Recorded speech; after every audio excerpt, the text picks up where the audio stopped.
ये कहानी शुरू होती है साल 1658 से। शाहजहां का शहजादा औरंगजेब अपनी आर्मी लेकर दिल्ली की तरफ बढ़ता जा रहा था। औरंगजेब के साथ उसका भाई शुजा भी था और ये दोनों दारा शिकोह को रास्ते से हटाकर बादशाह बनने की फिराक में थे। इन्हें रोकने के लिए शाहजहां ने दिल्ली से एक बहुत बड़ी फौज भेजी, जिसे जोधपुर के महाराजा जसवंत सिंह और कासिम खान लीड कर रहे थे। 15 अप्रैल 1658 मध्य प्रदेश के धर्मत में इन दोनों सेनाओं का आमना सामना होता है। महाराजा जसवंत सिंह अपने कुछ सिपाहियों के साथ मिलकर औरंगजेब को घेरने की तैयारी करते हैं, लेकिन उन्हें इस बात की भनक तक नहीं थी कि उनकी फौज के सारे मुगल अफसर, यहाँ तक कि खुद कासिम खान भी औरंगजेब से मिला हुआ था। तोप के गोलों से बचते बचाते महाराजा जसवंत सिंह और उनके सिपाही औरंगजेब को घेरने में कामयाब भी हो जाते हैं, लेकिन जब उन्होंने पीछे मुड़कर देखा तो उनकी सेना में भयानक भगदड़ मची हुई थी। उनके अपने सिपाही मदद के लिए आए नहीं और मौका पाकर औरंगजेब की आर्मी ने उन पर धावा बोल दिया। लड़ते लड़ते महाराजा जसवंत सिंह घायल हो गए। तब उनके कुछ सिपाहियों ने उन्हें रणभूमि से निकाला और सोजत ले गए। आज सोजत अपने हीना प्रोडक्शन के लिए वर्ल्ड फेमस है, लेकिन उस वक्त यहाँ के लोगों ने महाराजा जयसिंह की खूब देखभाल की। ठीक होने के कुछ दिन बाद महाराजा जसवंत सिंह वापस जोधपुर पहुंचे, लेकिन किले के दरवाजों को बंद देख वो हैरान रह गए। सिपाही ने उन्हें बताया कि महारानी करमेंते ने किले के दरवाजे बंद किए हैं। उन्होंने खुद रानी से मिलना चाहा तो रानी ने मिलने से मना कर दिया और सिपाही के हाथों एक लेटर भिजवा दिया। इसमें लिखा था कि योद्धा या तो युद्ध भूमि से जीत कर आते हैं या शहीद हो जाते हैं, इसलिए दरवाजे पर जो भी खड़े हैं वो मेरे पति तो नहीं हो सकते। सिपाही ने उन्हें बताया कि रानी जौहर की तैयारियां कर रही हैं। ये सुन महाराजा जसवंत सिंह सन्न रह गए। उन्होंने तुरंत रानी के मायके में संदेशा भिजवाया और उनकी मां को जोधपुर बुलवाया। रानी की मां जोधपुर पहुंची। उन्होंने अपनी बेटी को समझाया कि उसके पति कायर नहीं है, बल्कि वो तो युद्ध में पराक्रम दिखाकर लौटे हैं। मां के समझाने पर रानी ने किले के दरवाजे खोल दिए, लेकिन उनका ये फौलादी फैसला इतिहास के पन्नों में हमेशा हमेशा के लिए दर्ज हो गया। ये कहानी थी बूंदी के राव शत्रुशाल हाड़ा और रानी सिसोदनी की बेटी करमेंती की, जिनकी भतीजी सहल कंवर ने तो अपने पति को निशाने के तौर पर सर काट कर दे दिया था। रानी करमेंती हो या सहल कंवर, इतिहास इन्हें हाड़ी रानी के नाम से जानता है। ये रानियां अपनी वीरता के लिए प्रसिद्ध रही हैं, लेकिन सवाल ये आता है कि इन्हें हाड़ी रानी ही क्यों कहा जाता था? क्या थी उस जंग की वजह जिसके लिए हाड़ी रानी को अपना सर काटना पड़ा, और कैसे उनके बलिदान ने एक राजकुमारी को मुगल हरम में जाने से बचा लिया? इन सभी सवालों का जवाब छिपा है राजस्थान के गौरवशाली इतिहास के पन्नों में, जिसे जानने के लिए हमें चलना होगा उस दौर में जब राजसमंद पर महाराजा राज सिंह का राज हुआ करता था। देश की राजधानी दिल्ली से करीब 600 किलोमीटर दूर साउथ राजस्थान में बसा है राजसमंद। आज ये शहर अपनी खूबसूरत झील, wild life sanctuary, nature park और शानदार महलों के लिए मशहूर है। लेकिन एक वक्त ऐसा भी था जब यहाँ मेवाड़ के महाराणाओं का राज हुआ करता था। इतिहास बताता है कि महाराणा प्रताप और अकबर में हुई जंग के बरसों बाद साल 1615 में मेवाड़ और मुगलों में संधि हुई। इस संधि में तय हुआ कि मेवाड़ के राणा हमेशा हमेशा के लिए चित्तौड़ छोड़कर चले जाएंगे और कभी मुड़कर भी इस किले की तरफ नहीं देखेंगे। चित्तौड़ छोड़ मेवाड़ के राणाओं ने अरावली की खूबसूरत वादियों में एक बेहद ताकतवर साम्राज्य बसाया। पहले महाराजा करण सिंह और फिर उनके बेटे जगत सिंह ने मेवाड़ को ताकतवर बनाया। जगत सिंह ने दोस्ती के बावजूद मुगलों की नाक में दम के रखा और चित्तौड़ फोर्ट का रिनोवेशन शुरू करवा दिया।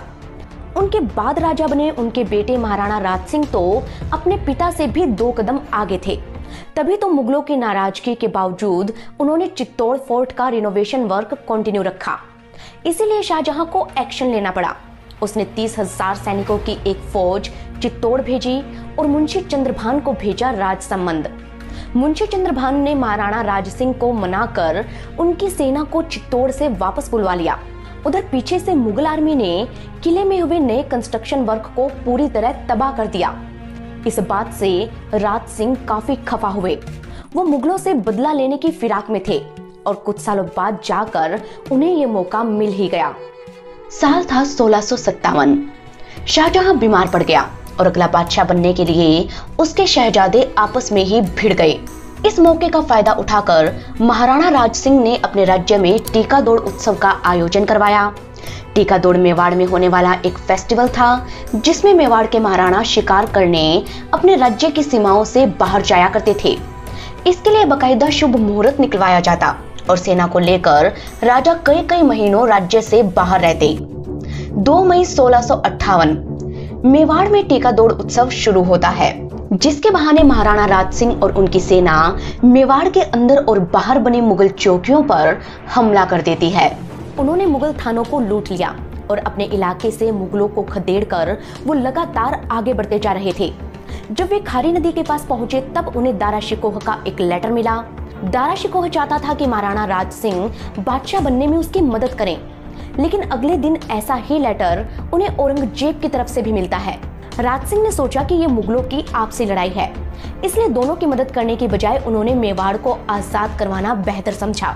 उधर मुगल शहजादों की लड़ाई में औरंगजेब जीत जाता है। वो दिल्ली की सड़कों पर हारे हुए अपने भाई दारा शिकोह का जुलूस निकलवाता है और उसका सिर काटकर खुद बादशाह बन जाता है। औरंगजेब ने दारा शिकोह को कैसे मारा, इसकी डिटेल स्टोरी हम आपको पहले ही सुना चुके हैं, लेकिन बादशाह बनकर वो इस बात से खुश था कि राज सिंह ने दारा शिकोह की मदद नहीं की थी। मेवाड़ से दुश्मनी वो इसलिए भी नहीं करना चाहता था क्योंकि अभी वो नया नया बादशाह बना था। यही कारण था कि औरंगजेब ने महाराणा राज सिंह से दोस्ती कर ली और उनकी मनसबदारी बढ़ाकर 6000 रुपए कर दी। मनसबदारी मुगल आर्मी में एक रैंक हुआ करती थी। मनसबदारी जितनी ज्यादा होती, रैंक भी उतनी बड़ी होती। हालांकि महाराणा का रवैया मुगलों के लिए फिर भी कड़क ही रहा। उन्होंने ऐलान करवाया कि अगर कोई मुगल किसी हिंदू राजकुमारी से जबरदस्ती शादी करने की कोशिश करे तो उन्हें तुरंत खबर दी जाए। कुछ दिनों बाद ही उन्हें खबर मिली किशनगढ़ से। वही किशनगढ़ जिसे 1611 में जोधपुर के मोटा राजा उदय सिंह के बेटे किशन सिंह ने बसाया था। साल 1643 में इसी किशनगढ़ के राजा थे रूप सिंह राठौड़, जिनकी बेटी चारुमती बला की खूबसूरत थी, इसीलिए औरंगजेब उससे शादी करना चाहता था। हालांकि कुछ इतिहासकार ये भी कहते हैं कि चारुमती ने औरंगजेब का अपमान किया था और जब औरंगजेब को इस बात का पता चला तो उसने चारुमती से जबरन शादी करने की ठानी, लेकिन चारुमती इस शादी के लिए बिल्कुल तैयार नहीं थी। तब औरंगजेब ने रूप सिंह को एक लेटर भिजवाया जिसमें साफ लिखा था कि या तो वो राजकुमारी की शादी उससे करवा दें या फिर जंग के लिए तैयार हो जाएं। ये संदेशा पढ़कर राजा रूप सिंह घबरा गए, क्योंकि अगर मुगलों की फौज उनकी रियासत पर हमला करती तो वो ना सिर्फ खून खराबा करते बल्कि दूसरी लड़कियों को भी उठा ले जाते। इस कत्लेआम को रोकने के लिए उन्हें चारुमती की शादी औरंगजेब से तय करनी पड़ी। लेकिन जब इस बात का पता राजकुमारी चारुमती को लगा तो वो गुस्से में आग बबूला हो गईं। उन्होंने अपने पिता से साफ कह दिया कि वो किसी भी कीमत पर औरंगजेब से शादी नहीं करेंगी। खुद को बचाने के लिए ये जरूरी था कि चारुमती किसी और से शादी करे, लेकिन किसकी हिम्मत थी कि वो औरंगजेब की होने वाली दुल्हन को ब्याह ले जाए।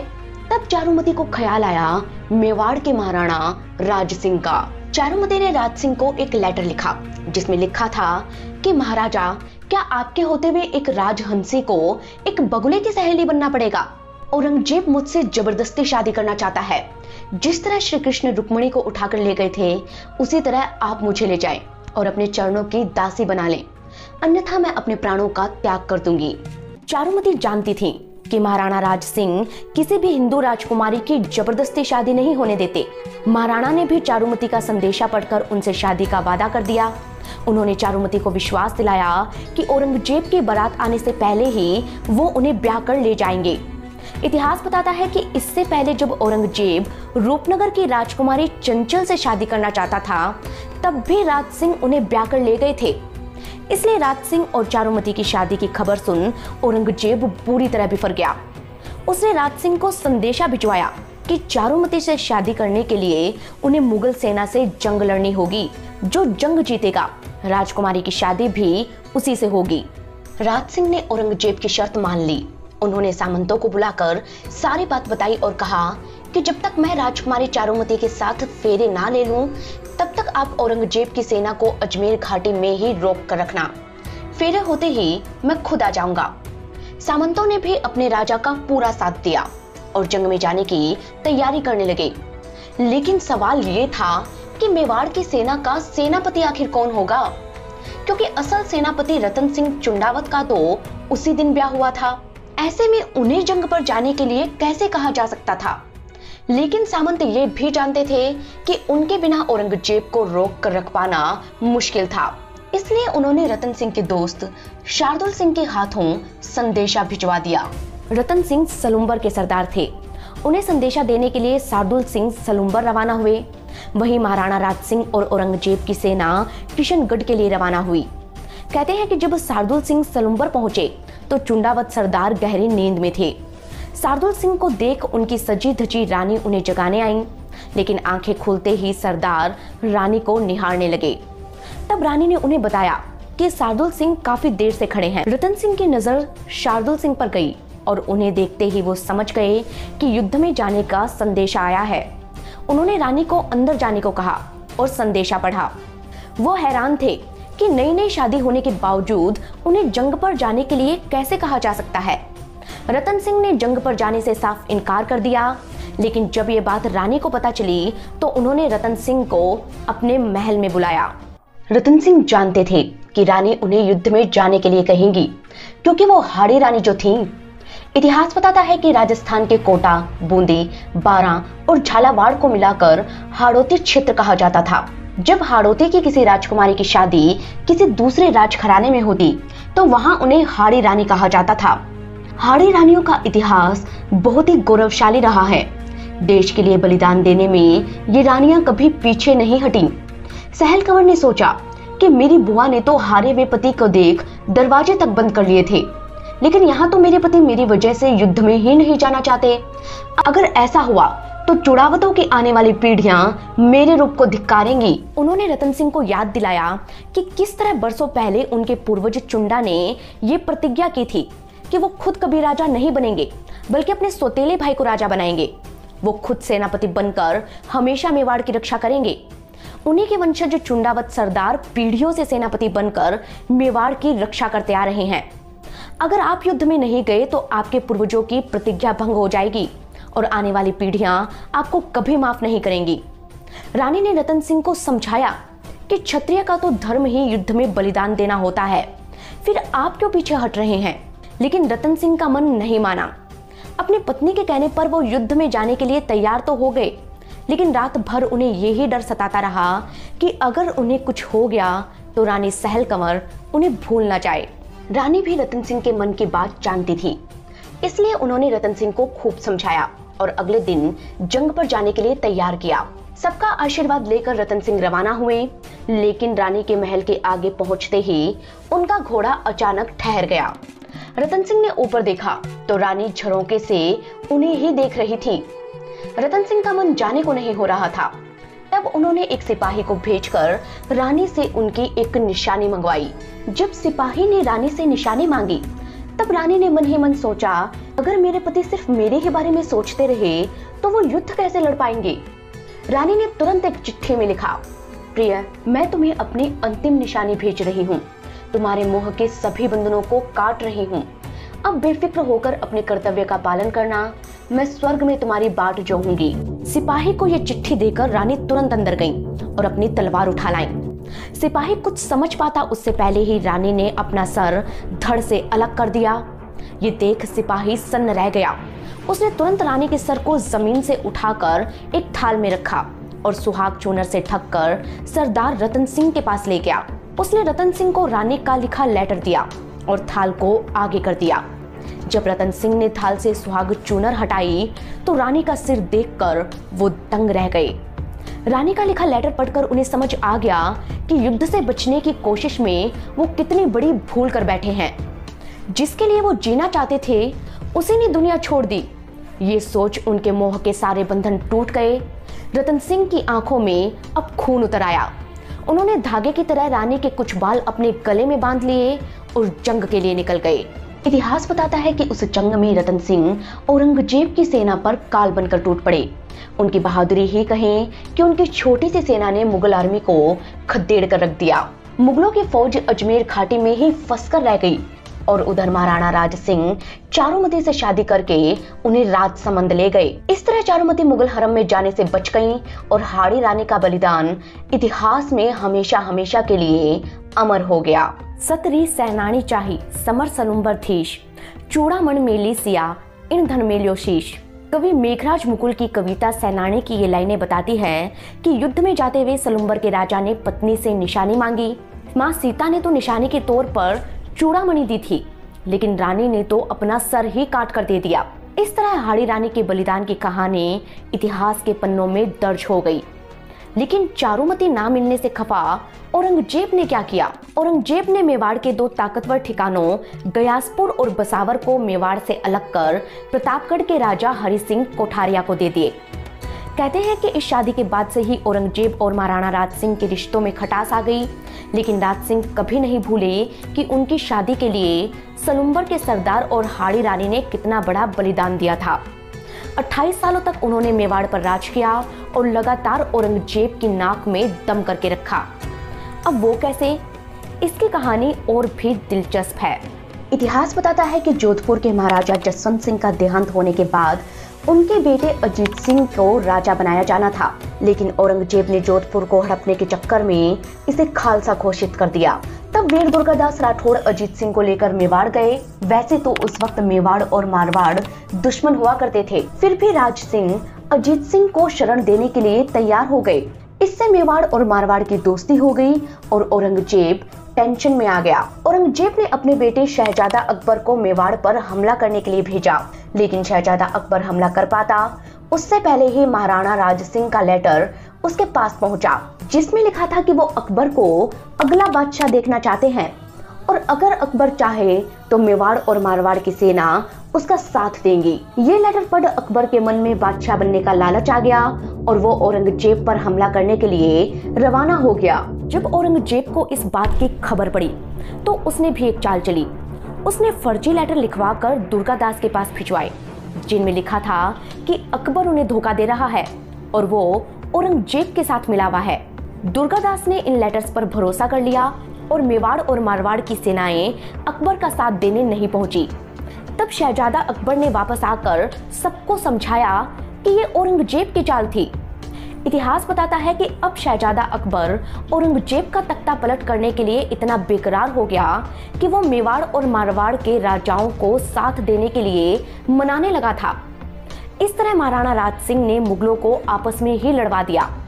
कामयाब तो वो औरंगजेब का तख्ता पलट कराने में भी हो जाते, लेकिन इससे पहले ही उनका देहांत हो गया, जिसके बाद उनके बेटे जय सिंह राजा बने और इस पूरे मामले से उन्होंने मेवाड़ को अलग कर लिया। इससे मेवाड़ में फिर शांति आ गई। लेकिन एक नाम जिसे कोई नहीं भूल पाया वो था हाड़ी रानी सहल कंवर का। आज हाड़ी रानी के नाम से राजस्थान में स्कूल और कॉलेज बने हैं। उनके नाम पर छतरियां और बावड़ियां बनी हैं। उनकी कहानी को स्कूलों की किताबों में पढ़ाया जाता है। टोंक के टोडा रायसिंह शहर में हाड़ी रानी के नाम पर एक स्टेपवेल, तो कोटा में उनका स्टैचू बना है। हाड़ी रानी की कहानी को हर इतिहासकार ने माना है, लेकिन मुगल इतिहासकारों ने ये नहीं माना कि औरंगजेब चारुमती से शादी करना चाहता था। फारसी तारीखों में तो ये तक लिखा है कि खुद राजा रूप सिंह ने औरंगजेब से कहा था कि मेरी लड़की बड़ी खूबसूरत है, इसलिए उसे शाही जनान खाने में दाखिल होने की इज्जत बख्शी जावे। लेकिन इतिहासकार कहते हैं कि ऐसा हो ही नहीं सकता, क्योंकि 1888 की एक जर्नल के मुताबिक जब जहांगीर अजमेर की राजकुमारी से शादी करना चाहता था, तब उसके नाना राव भोज ने इसका कड़ा विरोध किया था। इतना कि जहांगीर उन्हें सजा देने के लिए काबुल से वापस आया था। कहते हैं कि उस दौर में अगर कोई राजपूत राजा मजबूरी में भी मुगलों को अपनी बेटी देता तो उसकी खूब थू-थू होती थी। ऐसे में कोई कैसे कह सकता है कि बादशाह को अर्ज करके हिंदू राजा अपनी लड़कियां देते थे? जाहिर सी बात है कि फारसी तारीखों में ये सब चापलूसी के चलते लिखा गया था।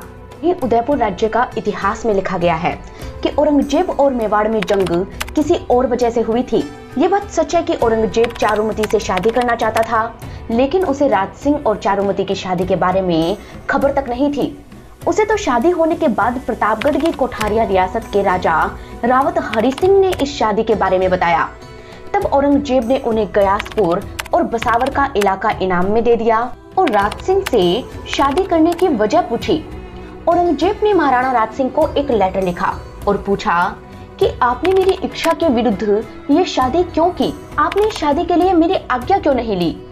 तब महाराजा राज सिंह ने उसे जवाब दिया कि राजपूत राजघरानों में आपस में शादी होती आई है। हमारे पूर्वज राणा सांगा ने भी अजमेर के पंवारों से शादी की थी, इसमें आज्ञा लेने की क्या जरूरत है? इस पर औरंगजेब ने कोई जवाब नहीं दिया और अपमान का घूंट वो पीकर रह गया। इतिहास पढ़ने का सबसे सही तरीका है कि अलग अलग इतिहासकारों के विचारों को जान लिया जाए। हमने भी आपको वही बताया है जो बर्नियर, मनुची और श्यामलदास ने वीर विनोद में लिखा है। गौरीशंकर हीराचंद ओझा ने लिखा है कि राज सिंह ही वो राजा थे जिन्होंने कांकरोले में द्वारकाधीश और नाथद्वारा में श्रीनाथ जी का मंदिर तब बनवाया था जब औरंगजेब देश भर में हिंदू स्कूलों और मंदिरों को तोड़ रहा था। औरंगजेब ने भारत को कट्टरता के अलावा और कुछ नहीं दिया, लेकिन हाड़ी रानी जैसी वीरांगनाओं ने राजस्थान के इतिहास को वीरता की कहानियां दी है। आज भी सलूम्बर में हाड़ी रानी का वो महल मौजूद है जो रिनोवेशन का इंतजार कर रहा है। सरकार को चाहिए कि वो इसे संजोए, क्योंकि इसी तरह के महलों और किलों से मिलकर बनता है गौरवशाली राजस्थान, जिसकी कहानियों को हम खास आपके लिए लेकर आते हैं। हाड़ी रानी के बलिदान की ये कहानी आपको कैसी लगी, हमें कमेंट करके जरूर बताइएगा और साथ ही ये बताना ना भूलें कि आप हमें कहां से देख रहे हैं और अगली कहानी कौन सी सुनना चाहते हैं। हम मिलेंगे आपको नई कहानी के साथ, तब तक के लिए धन्यवाद।